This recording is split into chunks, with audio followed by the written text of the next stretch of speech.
I kept my eyes closed and stayed perfectly still. They thought I was fast asleep, but I heard every word they said, and the moment their voices changed, I realized the conversation wasn't about dinner, family, or tomorrow. It was about me. People say the world becomes quieter as you age. They're wrong. The world doesn't get quiet. People just stop talking to you and start talking about you. That night in my son's house proved it. I was there recovering after a minor surgery. A few stitches, some soreness, nothing dramatic. My doctor said I just needed 2 weeks of rest and help with basic things while I regained strength. My son Mark had insisted I stay with him and his wife. "It's no trouble, Mom," he told me. At the time, I believed him. But from the moment I stepped inside their house, I felt something cold in the air. Not harsh or rude, just distant, like an invisible wall between me and the rest of the home. They smiled when I spoke. They nodded when I shared something. They helped me with tea, pillows,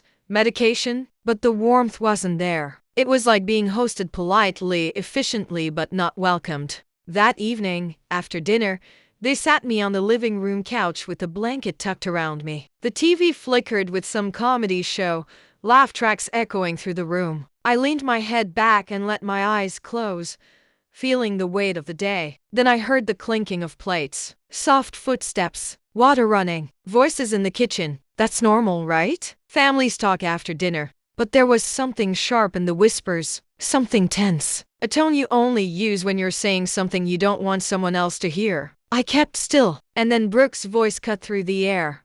"Mark, I can't keep doing this. Your mother needs to go home. We're not a care facility." My eyelids twitched, but I didn't let them see. Go home? This was my home, my own child's house. Was that too much to ask for while I healed? Mark sighed. "I know. But what do you want me to do? She doesn't have anyone else. No softness, no warmth, just a problem being discussed. A responsibility being tossed around like an unpaid bill." Brooke wasn't done. "It's been 2 weeks. I want my space back. I want my peace back. And I'm tired of tiptoeing around her, tiptoeing." I didn't need silence. I wasn't fragile. I just needed a family who remembered I was still a person. But it got worse. Much worse. Brooke dropped her voice, but not enough. "And honestly, I don't think she should be handling finances anymore. She's getting older." The pause before older hit me like a slap. Older. I was older when I worked 2 jobs to raise Mark. Older when I paid off my house. Older when I buried my husband and kept going. Older. Didn't mean incapable. Mark didn't defend me. He just rinsed a plate and muttered, "I've been thinking about that too. She'll have to sign things over eventually. We need to be realistic. Sign things over?" My heart sank. Was this really what they were thinking about while I was here recovering? Was I not even a person anymore, just a set of assets and responsibilities to manage? Brooke scoffed lightly. "And what if her medical bills get worse? We can't let that drain our future. You need to think ahead." I stopped breathing for a second. They weren't worried about me. They were worried about my money. My future wasn't something they were helping protect, it was something they were planning to inherit. I felt the sting deep inside. The kind of sting that comes when you realize someone you love doesn't see you the same anymore. Then the voice got even colder. "I swear, Mark," she whispered, "if she can't handle herself anymore, maybe you should consider a care facility." A care facility. I wasn't dying. I wasn't mentally fading away. I just needed temporary help. But she was already imagining me being taken away, out of sight and out of her daily life. Mark didn't protest. He didn't say, "No, she stays here."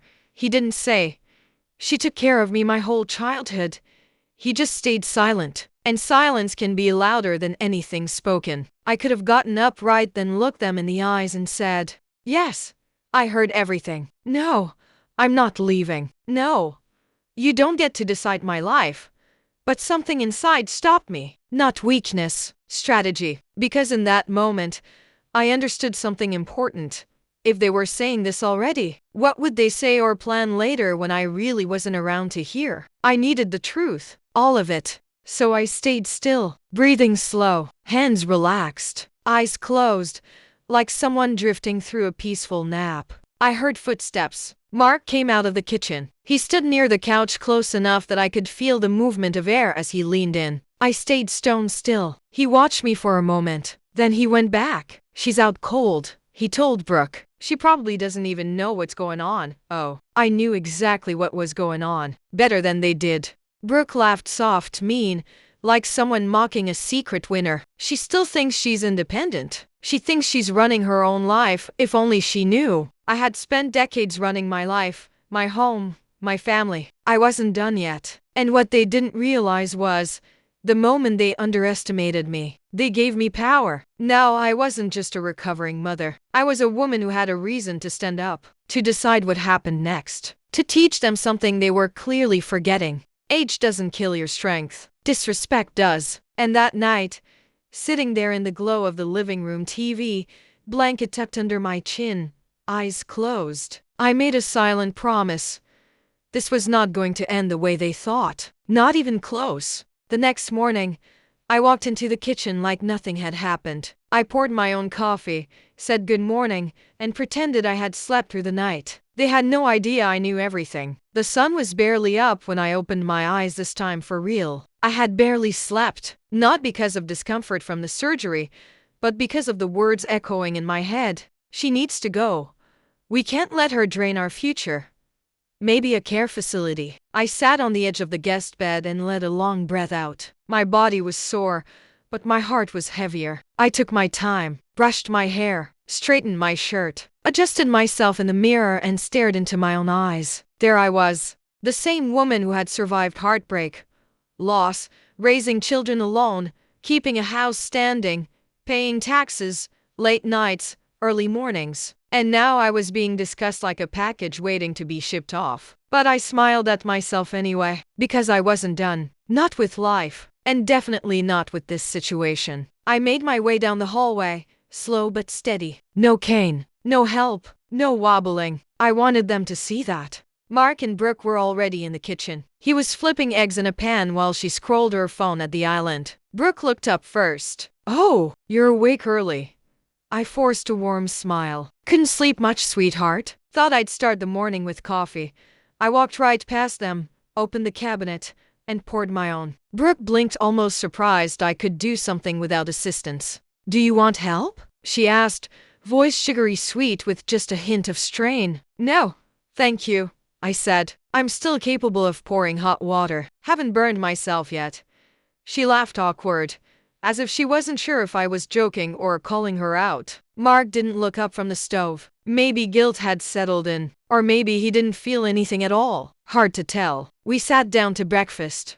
The sound of cutlery scraping plates filled the silence. It was the kind of silence that wasn't comfortable. It was filled with things none of us wanted to say. So I spoke first. "I've been thinking about going home soon," I said casually. Mark's head shot up. "Oh, but Mom, the doctor said I'm healing faster than expected." I cut in. "I'll see him today and get his opinion." Brooke tried to hide the spark in her eyes, but she wasn't fast enough. Excitement. Relief. She looked up quickly and softened her face. "Well, of course, whatever makes you feel comfortable." I smiled again, politely, not because she deserved it, but because I had a plan and it wasn't time to show my cards yet. Around noon, I asked Mark to take me to my doctor's appointment. He hesitated, then nodded. The drive was quiet. He fiddled with the radio, tapped the steering wheel, did everything except look at me. I watched him from the passenger seat, the same man I used to drive to school, to soccer practice, to birthday parties. Somewhere along the way, the roles flipped. Not because I couldn't care for myself, but because he assumed older meant finished. When we reached the clinic, I went in alone. The doctor checked me over and smiled. "You're healing beautifully," he said. "A few more days of rest and you're back to normal. I'll sign the discharge clearance." I thanked him. And there was a weight in that moment, a weight Mark and Brooke weren't expecting. When I came back to the car, Mark looked nervous. "So, what did he say?" "That I'm perfectly fine," I said. "That I can go home soon." He nodded slowly, gripping the steering wheel. "Mom, we're not trying to rush you out." I turned and looked at him. "I never said you were." But we both knew the truth. Sometimes the absence of a defense is the confirmation. That evening, I made a decision. I changed into a cardigan, put on earrings, straightened my hair, sat at the dining table. At 6:30, just like always, dinner began. Chicken, rice, vegetables, simple but good. Brooke tried to make small talk. How was your appointment? Wonderful, I said, taking a small bite. He said I'm healthier than most people my age. She smiled politely, but something tightened in her jaw. I continued, and I realized something. Mark paused mid-bite. I set my fork down gently. For people to think someone can't handle their life anymore, they usually have to stop paying attention to who that person really is. Silence. Not a TV laugh track this time. Not silverware. Just silence. Brooke pretended to focus on her food. Mark cleared his throat. Mom, is everything okay? Oh yes, I said calmly. Everything is wonderful. I just realized I still have a lot of living left to do. Decisions to make. Projects to finish. My will to adjust. That one sentence stiffened both their bodies. Brooke's head snapped up. Mark froze. I took another calm bite of rice. It's an important thing, I continued. Deciding who deserves to inherit the things you worked for your whole life. Brooke swallowed hard. Oh, yes, absolutely. I nodded, voice steady. And it's interesting how clear the answer becomes when you really listen. When you hear people say what they truly think. Mark's face went pale. He knew. I saw it in his eyes. He realized I wasn't asleep last night. I leaned back in my chair. But that's the beautiful part about life, I added. You can always change your mind. The rest of dinner passed in a silence so thick it could have been cut with a steak knife. I slept better that night, not because things were resolved, but because I had taken back control. They thought I was fading. They thought I was dependent. They thought decisions would be made for me. They were wrong. Tomorrow, they would find out just how wrong. The next morning, I didn't wait for them to wake up. I had already dressed, packed my purse, and sat at the table with a cup of coffee. If they were planning for my future without me, I was going to start planning it myself. The house was quiet. Not peaceful quiet, heavy quiet. The kind where everyone is thinking about the same thing but pretending they're not. I sat at the kitchen table sipping my coffee, the steam rising from the mug. I didn't need help making it. I didn't need to be told where anything was. I knew my way around a kitchen. I'd run one for decades. Around 7:45, Mark came downstairs first. He stopped when he saw me already sitting there awake, alert, fully dressed. Oh, morning, Mom,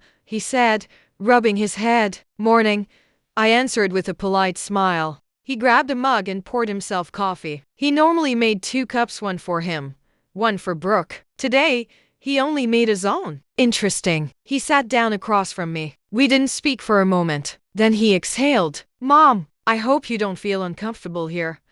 I looked at him. No, I said calmly. I feel more awake than ever.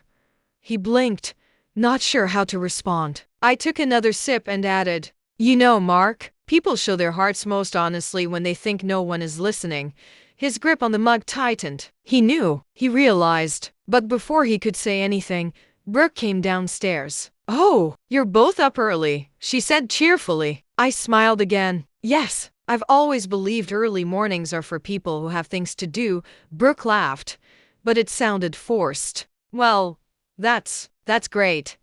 She poured herself coffee and joined us. For a few seconds, we all sat in awkward silence. Then I tapped my fingernail lightly on the table. I need to go to the bank today. Brooke swallowed her sip. Mark looked startled. Oh, why? Oh, just some affairs I need to organize, I said calmly. Nothing dramatic. Just preparing for the future. Like responsible adults should. Neither of them spoke, but the tension in their faces was unmistakable. I didn't let them answer. I can take a cab, I added casually. No need to worry. Mark quickly shook his head. No. I'll take you. Oh, I replied lightly. I assumed you might be too busy with your own future. His eyes flickered. Brooke looked down at her coffee. At 10 o'clock a.m. sharp, Mark and I got in the car. He drove slowly, nervous. I could tell. Mom, he finally said, I feel like something's changed. Oh yes, I answered, watching the scenery outside the window. You could say a light turned on. He gripped the wheel. Did we do something? I turned my head and looked right at him. You're a smart man. Think about that sentence again. He didn't respond. We reached the bank and I asked him to wait outside. I walked in slowly but confidently. Inside, I sat with the branch manager, a kind woman who had known me for years. I had come here many times before, usually with Mark in tow. Not today. I explained exactly what I wanted. Change my beneficiary, move certain funds, update my legal directives, lock sensitive decisions behind private authorization. She listened, nodded, and helped me with every form. When we finished, she smiled. You look relieved. I am, I said calmly. Clarity feels good. She patted my hand gently. If you ever need anything else, you know you're not alone. I thanked her and left. When I returned to the car, Mark watched me get in. His eyes scanned my face, searching. You were in there for a while. Yes, I said, buckling my seat belt, taking care of things. He hesitated. Things like life things, I replied. The sort people like to decide for you if you're not careful. His jaw clenched. He wanted to ask. He wanted to know what changes I made. But he didn't dare. He wasn't ready for the answer. Back at home, I rested on the couch. Not because I was tired, but because I had something I wanted them to witness. Brooke came in from the backyard. How was the bank? She asked. Productive, I said. That's nice, she said lightly. I folded my hands in my lap. Oh, and one more thing, I'll be going home tomorrow. Both of them froze. Oh. Brooke forced a smile. That soon? Yes, I answered. I spoke to the doctor. I'm medically cleared. Mark nodded silently. Brooke bit her lip. She wanted to ask, WHAT did you do at the bank? WHAT are you changing? WHAT did you hear? But she didn't ask directly. Instead, she tried something else. You know we care about you, she said sweetly. I looked her dead in the eyes. Care is shown when someone is awake, not after you think they're asleep. Her face went still. No blinking. No smile. Just realization. Mark set down the magazine he'd been pretending to read. Mom, did you? Yes, I said quietly. I heard. He swallowed. I didn't raise my voice. I didn't shake. I didn't cry. I just spoke with the calm confidence of someone who had earned every syllable. You discussed putting me in a care facility. You discussed my finances. You discussed my life as if I wasn't sitting 10 feet away. They didn't speak. I leaned back in the chair. Do you know what the hardest part was? Neither answered. It wasn't the words. It was the fact that neither of you stopped the conversation. Mark looked down. Brooke twisted her wedding ring. I continued softly. Do you know how lonely it feels to hear your own child talk about you like a responsibility instead of a mother? A tear escaped Mark's eye. He didn't wipe it. Brooke's face softened, but guilt and panic aren't compassion. I took a slow breath. You forgot something, I added. I'm still alive. I'm still capable. And I get to decide what happens to me.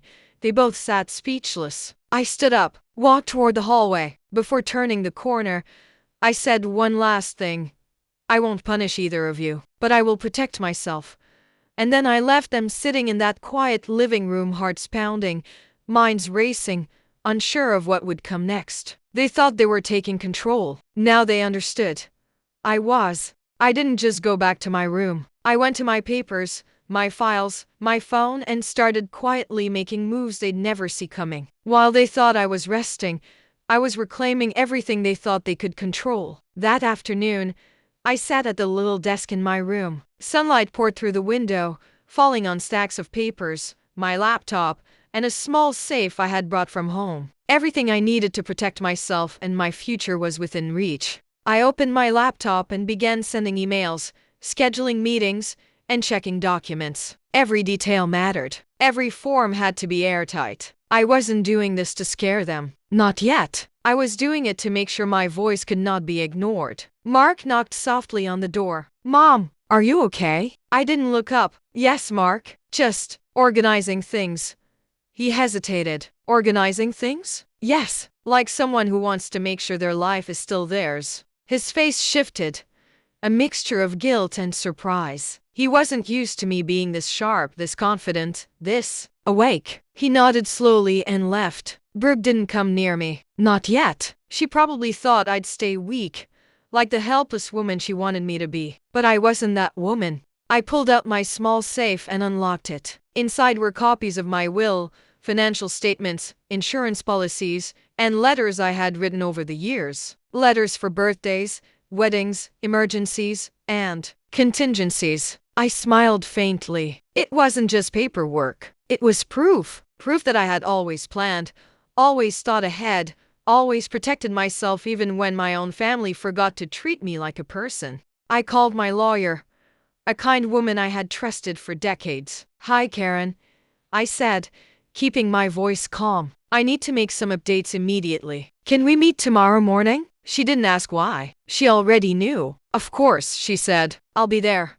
After hanging up, I leaned back in my chair. A wave of relief passed over me. Not relief that I had power over them, but relief that I had reclaimed my own power. Dinner came that night. I walked into the kitchen wearing a simple dress, hair combed neatly. Brooke tried to hide her nervousness. Mark avoided eye contact. I poured my own glass of water, took my seat, and smiled. "Good evening," I said. "How was your day?" Brooke replied lightly, "Fine. Nothing special." Mark just nodded. I ate slowly, enjoying the simple flavors. But my mind wasn't on the food. It was on what was coming next. I knew they were expecting me to collapse emotionally, to beg, to yield. They were expecting the old version of me. They were in for a surprise. After dinner, I casually mentioned, "I've scheduled a meeting with my lawyer tomorrow morning to finalize some documents." Brooke choked on her sip of tea. "Documents? Yes," I said calmly. "Financial documents, medical directives, wills, the usual things someone like me might want to organize." Mark shifted in his chair. His face was pale, his hands gripping the edge of the table. I smiled softly. "Don't worry, I'm not asking for advice. I just wanted to make sure everything is in order." Brooke swallowed hard and nodded, avoiding eye contact. She was trying to mask the panic rising in her chest. I leaned back, calm, collected, untouchable. Later that night, I went to my bedroom again. I took out my phone and called my accountant. "Hi, Janet. I'd like to review my accounts tonight and make some adjustments. Can we work on this remotely?" She laughed softly. "Of course, ma'am. I can walk you through everything." I smiled. "Thank you. I just like to be fully aware of my finances. I'm taking control." By the time I hung up, I had set everything in motion. Legal updates, financial security, medical instructions. While they thought I was resting or recovering from surgery, I was fully alert, fully awake, and fully in charge. Brooke peeked into my room later, probably to make sure I wasn't doing anything dangerous or difficult. "What are you doing in here?" she asked, trying to sound casual. I looked up slowly. "Just planning my day, making sure tomorrow goes smoothly." She bit her lip and nodded, pretending to understand. "You're very organized," she added cautiously. "Thank you," I said. "It's always good to know where you stand, don't you think?" Her eyes flicked down. She knew exactly what I meant. I wasn't just standing. I was standing with purpose. That night, as I lay in bed, I reflected. They had thought I was asleep. They had thought I was powerless. But pretending I was asleep had given me something priceless: insight. I had heard their true feelings. I had seen the cracks in their attitudes. And I had used that knowledge to plan my next moves. I wasn't just going to survive this situation, I was going to take control of it completely. And the most beautiful part, they would never see it coming, because they believed they had control. But I had always been awake. The morning sun streamed through the curtains, and I could hear Brooke bustling in the kitchen. She thought I was still half asleep, fragile, compliant. But I had already made my plans. Today, they'd start to realize that underestimating me was their biggest mistake. I got up quietly, stretched, and walked to the bathroom. My reflection caught my eye in the mirror. There I was, alert, calm, collected, and fully aware. Not a hint of weakness, not a single sign of vulnerability. I smiled at myself. "They have no idea," I whispered softly. "Not a single clue." By the time I walked downstairs, Brooke had set the table, trying her best to look cheerful. Mark was scrolling through his phone at the island, pretending not to notice me. I poured my own coffee and sat at the table, my movements slow and deliberate, careful, calculated. "You know," I said casually, "I'll need some help with my lawyer's meeting today." Brooke's smile faltered. "Help?" she asked cautiously. "Yes," I said. "I don't want to make any mistakes. And besides, having someone I trust nearby is always wise." Her hands froze on the mug. She blinked. Her perfectly controlled composure was cracking tiny cracks, but visible. Mark's head lifted from his phone. He looked at me, his face a mix of guilt and awe. "I can come with you," he muttered. "Thank you," I said calmly. That would be appreciated. The drive to the lawyer's office was tense. Mark didn't speak much. Every now and then, he would glance at me nervously. His mind was probably racing. How did she find out? What did she hear? What is she planning? I sipped my coffee slowly, letting him stew in his thoughts. When we arrived, I walked in confidently. Not a limp step, not a wince, not a sign of weakness. The lawyer's assistant greeted me warmly. Good morning, Mrs. Taylor. Everything ready for the meeting? Yes, I said. And thank you for accommodating us on such short notice. Mark trailed behind me, looking unsure of where to sit. I didn't give him an easy comfort. I wanted him to understand. This wasn't just a casual appointment. This was a wake-up call. Inside the lawyer's office, I laid out everything. My updated will medical directive as Finacle Kangas Exeter appointments lawyer nodded, impressed by my organization. You've thought of everything, she said.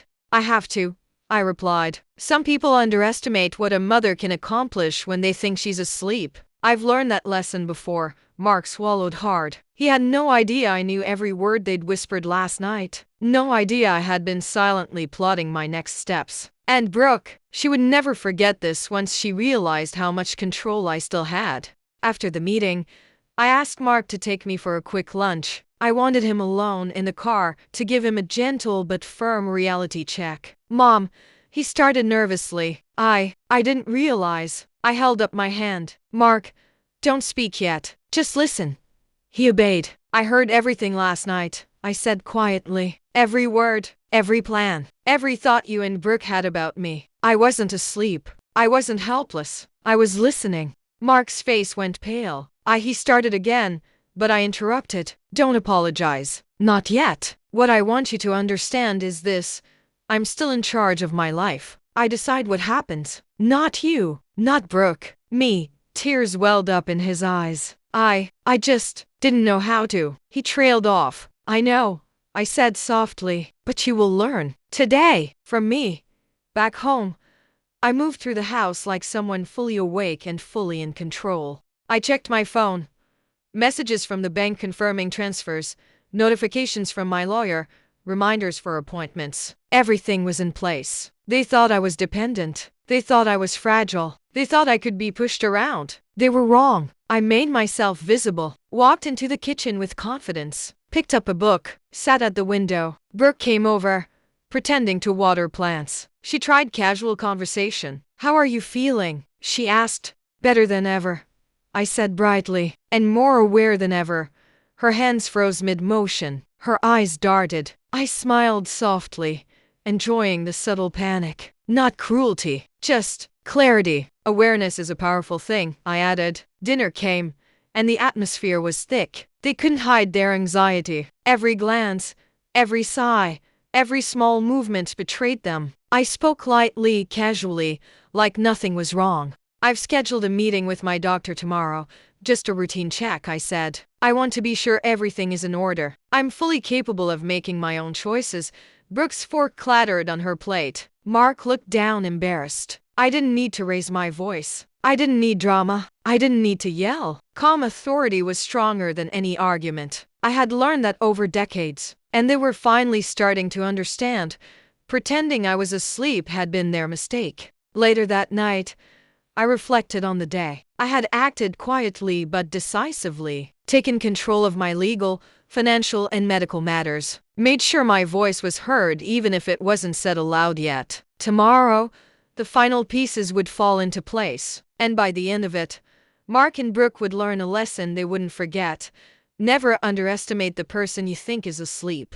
The next morning, I didn't wait for them to speak first. I walked straight into the living room, carrying my coffee and a stack of papers. They froze when they saw me, not because I was there, but because they suddenly realized I was fully awake and fully aware. The sunlight spilled across the living room floor, highlighting the tension in the air. Brooke was by the window, pretending to check the garden, but I could see her stiff posture. Mark was on the couch, scrolling through his phone, though his eyes betrayed his worry. I set my coffee down, took a slow, deliberate breath, and spoke. Good morning, I said calmly. They looked at me like I was a stranger who had been secretly observing them for hours. I've been thinking about yesterday, I continued, stacking the papers neatly on the table. About how quickly people can forget the respect they owe someone. About how words can travel when you think no one is listening.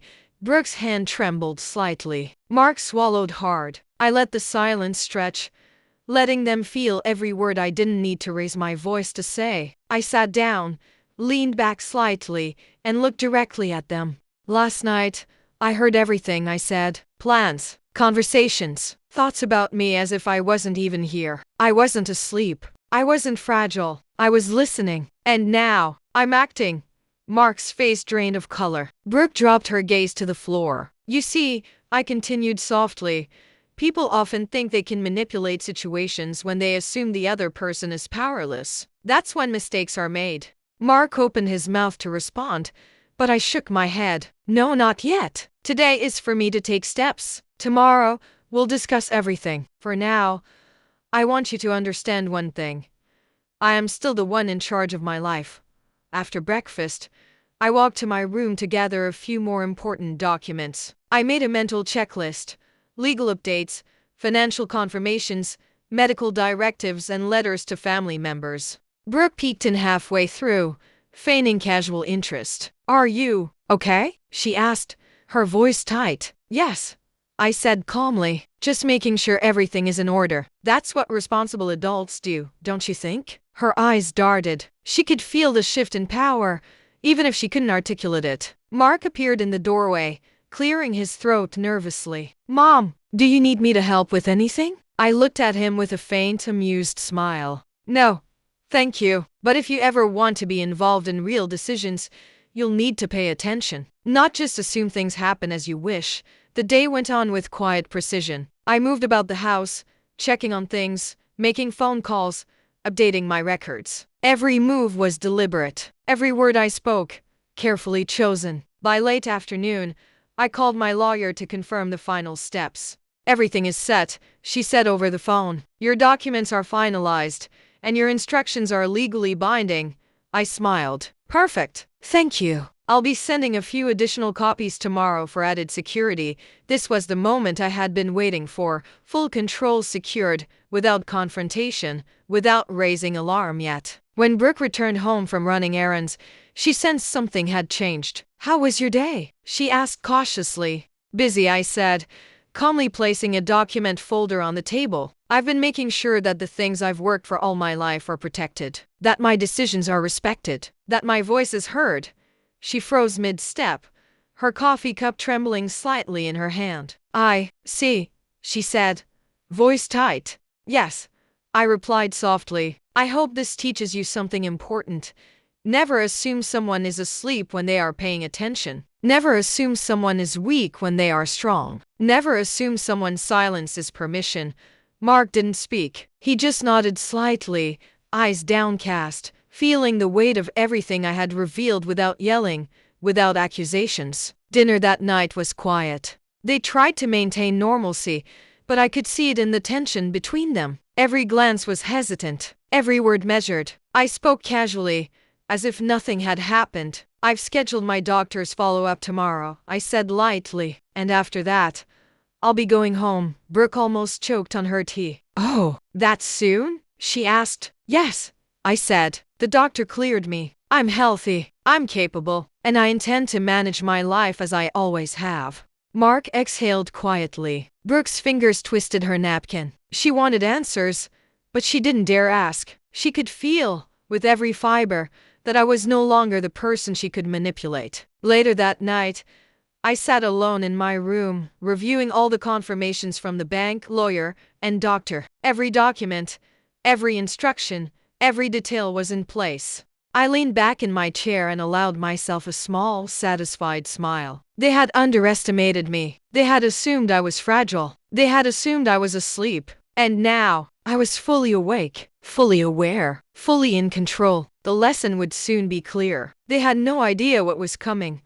But by the time it did, it would be unforgettable. Because sometimes, the best way to teach someone a lesson is to let them think they're winning, until they realize the game has already changed. The next morning, I heard them whisper again. Brooke thought I was still in my room resting. Mark thought I was oblivious, but I was wide awake, listening, and every word they said only made my resolve stronger. Today, I would make sure they knew the consequences of underestimating me. I lay in bed pretending to read, though my eyes darted toward the hallway. From the corner of my room, I could hear faint footsteps and hushed voices. Brooke was pacing. Mark was quietly following her, murmuring, "She'll have to sign over everything eventually," I heard Brooke whisper. "I know," Mark replied softly, though the guilt in his tone was clear. "But she's already planning things. I think she's fully aware."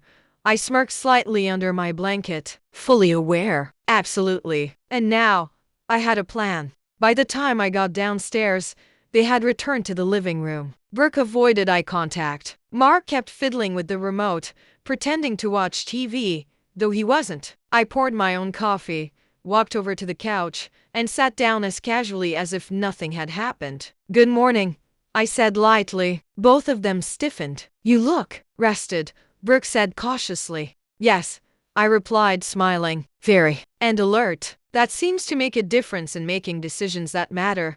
Mark's face shifted slightly. He knew what I meant. He had no idea just how much I had heard the night before and how much I had already acted. I pulled out my phone and made a quick call. "Hi, Janet," I said, my voice calm but firm. "I'd like to confirm the final adjustments we discussed yesterday. Everything needs to be locked in today." Her voice was cheerful and familiar. "Of course, Mrs. Taylor. We'll finalize it immediately." After hanging up, I set my phone down and looked at them. "You know," I said lightly, "sometimes people think silence means submission. That quietness is weakness. But that's not always the case." Brooke blinked. Mark's jaw tightened. I let the silence linger, letting them feel the weight of my words without needing to raise my voice. Breakfast was tense. Brooke tried small talk. "So, what's on the agenda today?" I sipped my coffee. "Organizing things. Making sure everything is in order. The usual adult responsibilities."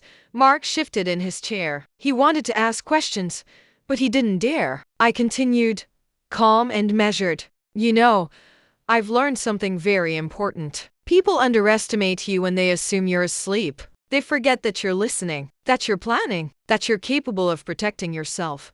Both of them froze. "Yes," I added softly. "I've heard the whispers, I've observed the intentions, and I've acted accordingly."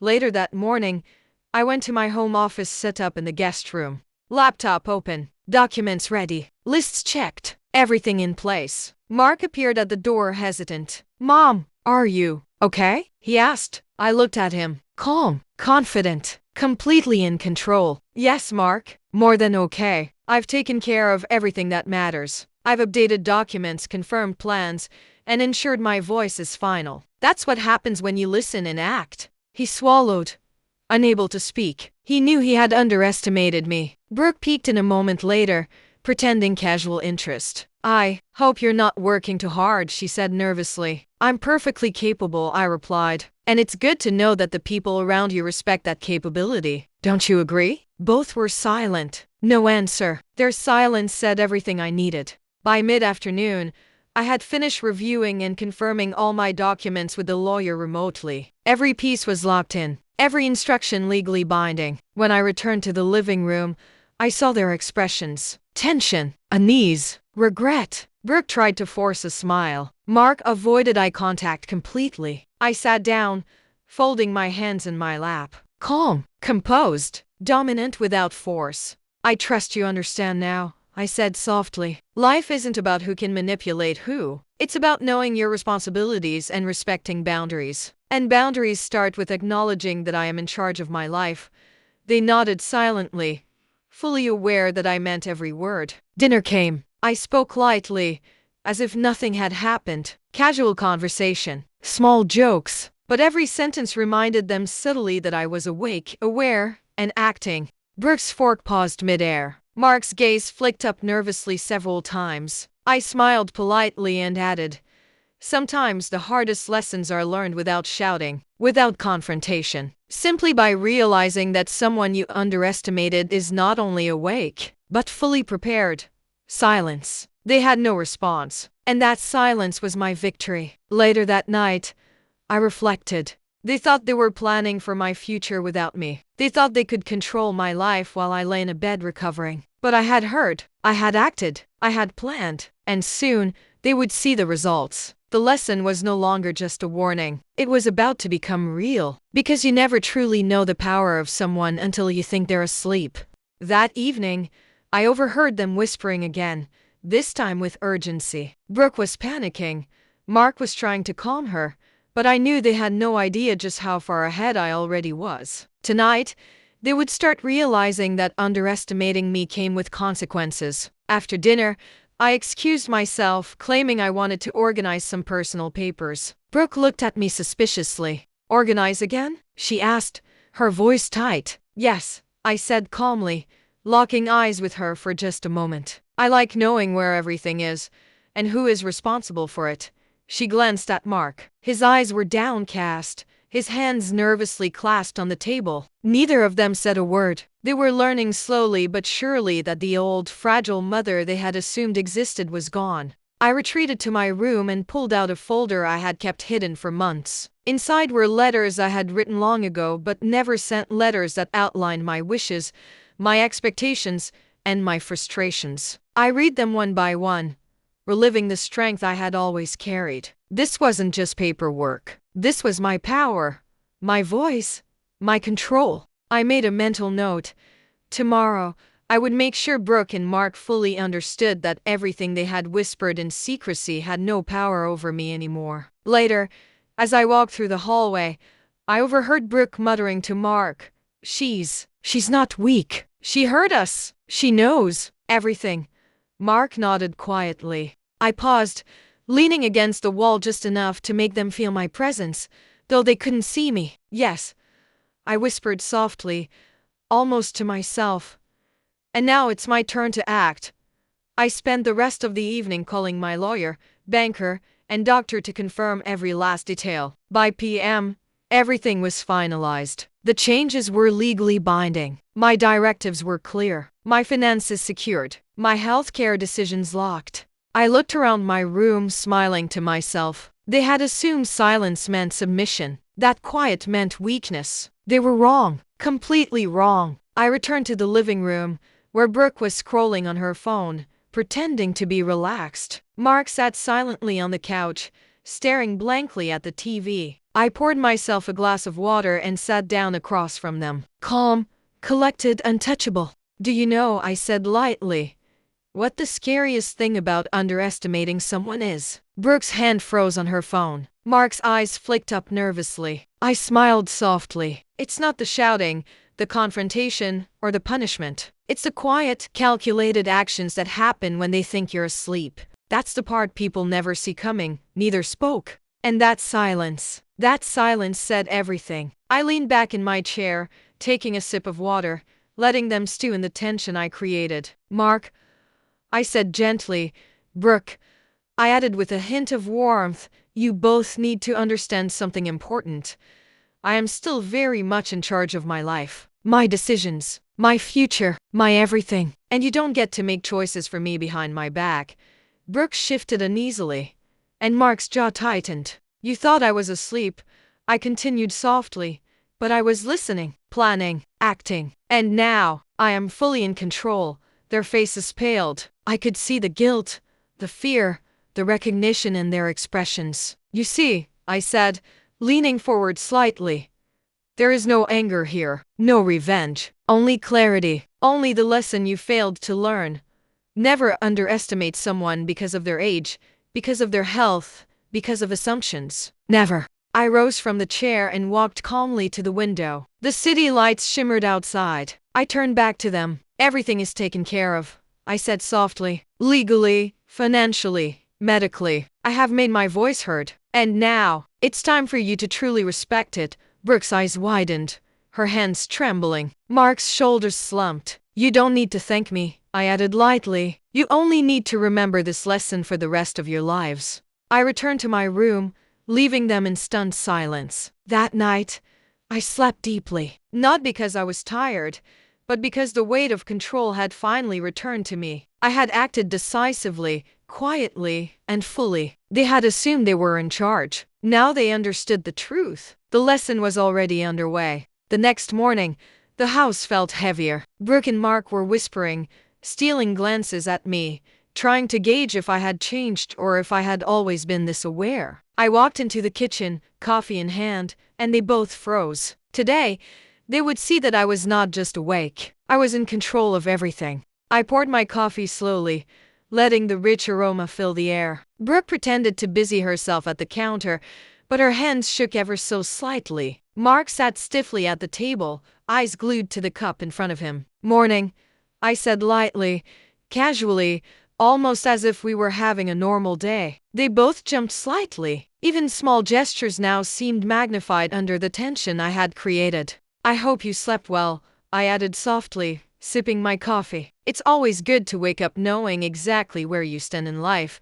Brooke's lips pressed tightly together. Mark's knuckles whitened as he gripped his cup. "You're very calm," Brooke said, attempting to sound casual. "Yes," I said, smiling faintly, "because calm is the new strength. And strength comes from knowing your boundaries are respected and your voice is heard." After breakfast, I gathered my folder of documents and began reviewing them quietly. Mark glanced nervously at the folder. "Mom, are you really done with all that?" he asked hesitantly. I looked up slowly. "Done? No, I'm always aware. I'm always planning. But yes, the important things that needed attention have been secured. Legally, financially, medically, everything." Brooke visibly flinched. You did all that?" she whispered. "Yes," I said calmly, "and not because I had to. Because I wanted to. Because no one can make decisions about my life without my consent. That's something you should have realized a long time ago." Later, I asked them both to sit with me in the living room. "This is important," I said softly. "I want to make sure you understand what I'm about to say." Their expressions were tense. Mark's lips pressed into a thin line. Brooke's eyes were wide, darting between me and the papers on the table. "You thought I was asleep," I continued. "You thought I couldn't hear. You thought I was fragile. And you made plans you assumed would affect me without my knowledge or consent." Brooke's hands fidgeted with her napkin. Mark's fingers tapped nervously on the armrest. "I'm here to tell you that was a mistake," I said, letting each word land softly, deliberately. "A costly mistake. Because I am awake. I am aware. And I am fully capable of protecting myself and my future." I reached into my folder and pulled out copies of the legal documents, placing them on the table in front of them. "These are now finalized," I said. "The changes you hoped to make behind my back are no longer possible. My voice is final. My decisions are binding. And my life is my own completely."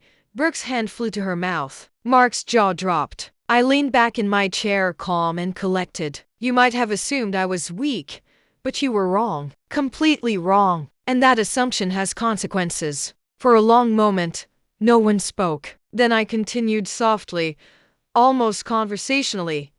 "This isn't about revenge. It isn't about punishing you. It's about awareness, respect, understanding that just because someone is quiet doesn't mean they're powerless. And just because someone appears asleep doesn't mean they're unaware." Brooke nodded slowly, though her face remained pale. Mark lowered his gaze, unable to meet mine. "Now," I said gently, "I expect that moving forward, my boundaries will be respected, my decisions honored, and my voice acknowledged. That is all I ask." After that, I stood and walked calmly to the window, looking out at the sunlight spilling into the room. "This," I said softly, almost to myself, "is what it feels like to reclaim your life quietly, confidently, and without unnecessary drama. The lesson you thought you were teaching me has been reversed. Completely." Mark and Brooke remained seated, absorbing the full impact of what had just happened. No yelling, no confrontation, just calm, deliberate authority. By the time I returned to my seat, they had both grasped the reality. I was in control. That evening, I reflected on the past days. They had whispered, assumed, and underestimated. I had listened, planned, and acted. The lesson was clear. You never truly know the strength of someone until you think they are asleep. And now, they did. I went to bed that night knowing I had reclaimed my life completely. No more assumptions. No more whispered plans. No more underestimation. They had learned painfully, quietly, and fully that I was awake, aware, and unstoppable. The next morning, the house didn't feel the same. For the first time, Mark and Brooke weren't rushing ahead of me. They were waiting, watching, because they finally realized I wasn't someone who could be talked over, planned around, or quietly pushed aside. They hadn't lost control. They discovered they never had it. Sunlight spilled through the curtains as I stepped into the kitchen. Normally, I'd be the last one up, but not today. I had slept deeply, peacefully, knowing everything that mattered was now protected. Mark was already making coffee, but as soon as he saw me, he stopped mid-motion. "Good morning, Mom," he said softly. I smiled. "Morning." Brooke turned from the stove, her voice noticeably softer. "We made breakfast. For you." Ah, a shift. They weren't catering out of guilt, their posture changed. They finally saw me as someone who deserved respect, not someone they could manage. I sat down at the table, and for a few minutes, we ate in silence. But it wasn't uncomfortable, just thoughtful. Finally, Mark cleared his throat. "Mom, we owe you an apology." I put my fork down gently. "No," I said softly. "You owe yourselves reflection. That's much more valuable than an apology." He swallowed. "We took over decisions that weren't ours to make. We thought we were helping, but I lifted my hand. No, you thought I was incapable, and that's different." Brooke nodded, eyes downcast. "We should have talked to you, asked you, involved you," she said, voice trembling slightly. I looked at her for a long moment. "There's a simple rule every adult should understand," I said quietly. "No one, no matter their age, should be spoken for while they are still fully capable of speaking for themselves." Brooke blinked back tears. "You're right." I leaned back in my chair and sipped my coffee. "You know," I continued, "you assumed silence meant weakness. But sometimes silence is strategy. Observing before acting is not the same as being unaware." Mark exhaled slowly. "Mom, can I ask something?" "Of course."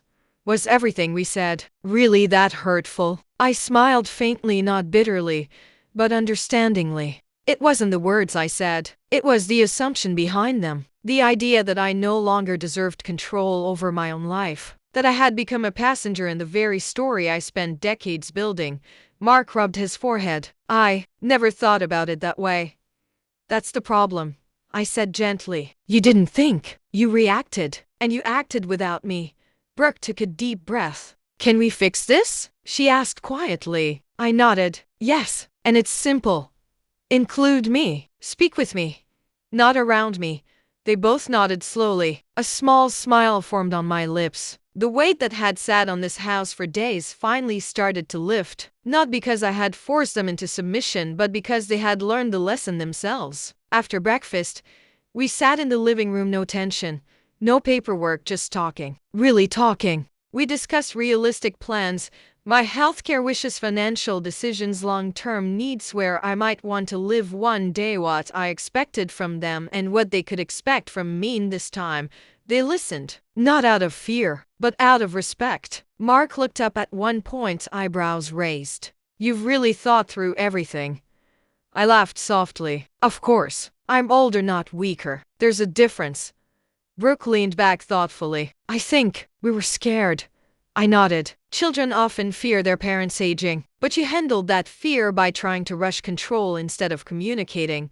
Mark sighed. "We won't make that mistake again." Later that afternoon, something unexpected happened. The grandkids came home from school. They burst through the door, loud and full of life like always. But as soon as they saw me sitting with their parents, little Emma ran over and hugged me tightly. "Grandma, we're doing a project about family trees. Can you help me? Mommy says you know the most stories." I laughed and hugged her back. "Of course I do. That's the one thing age guarantees stories worth telling." Mark watched a moment unfold, eyes softening. I think in that instant he remembered something most adults forget.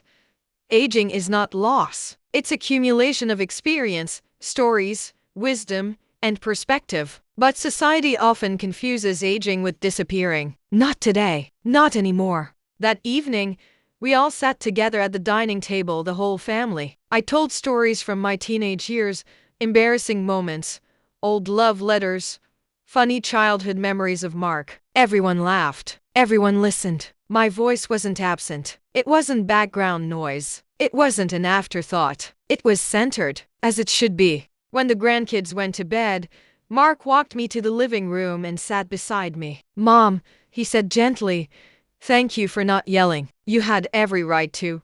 I shook my head. People only yell when they feel they won't be heard. I knew you would listen eventually. He rested a hand on mine. No guilt this time, just understanding. "I'm glad you're not just my mother." I raised a brow. "Oh, you're my teacher too." I smiled. Life teaches us all. Some lessons arrive quietly, some arrive loud, and some arrive when we think the world is asleep. He chuckled softly. Brooke joined us then and leaned down to hug me, not stiff, not awkward, real. "We won't forget this," she whispered. "I'm counting on that," I said warmly. That night, as I got into bed, I realized something important. I didn't just win a fight. I restored balance. I reminded them who I was. Not a burden. Not a silent background character. Not someone waiting to fade away. A woman who spent decades building a life she still has every right to control. And now, everyone in this house knew it. Respect wasn't demanded, it was earned, reclaimed, and reestablished. I turned off the lamp with a calm, satisfied smile. Sometimes the strongest victories aren't loud. Sometimes they don't require raised voices. Sometimes power speaks in a whisper. "I'm still here. I'm still capable." And I decide what happens next.